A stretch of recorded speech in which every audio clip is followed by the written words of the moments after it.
main teaching that gets butchered is the one on women's roles within the churches.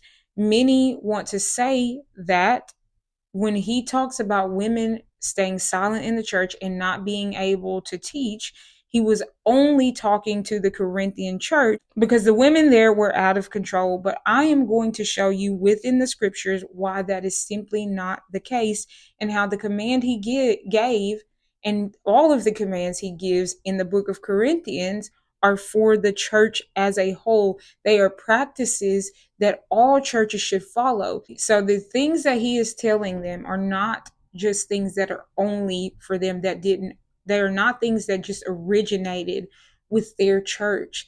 This is the church at the particular time of the scriptures being written that was having trouble in this area. And because they were having trouble in this area, he had to tell them the way that things are to run. The other churches might not have been having those same troubles, which is why they didn't get these things in their letter. But he does plainly lay out that these are rules that are for the church by and large, all across the board. These are not just things for them.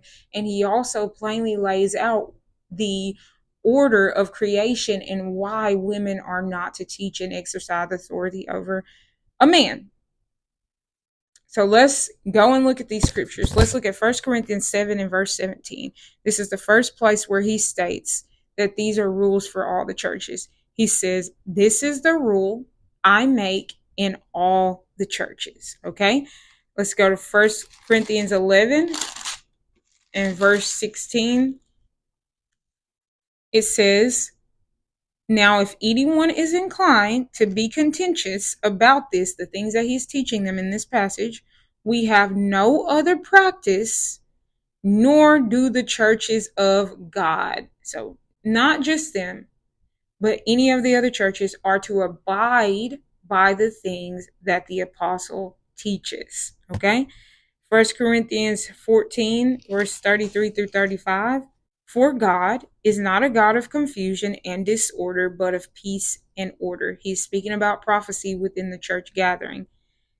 "As in all the churches of the saints." Again, he's explaining here these practices that he is talking about, the order that they must have are things that are practiced in all the churches, not just them. Right after that, it says, "The women should be silent in the churches, for they are not authorized to speak, but are to take a subordinate place as the law says." Right before that, y'all,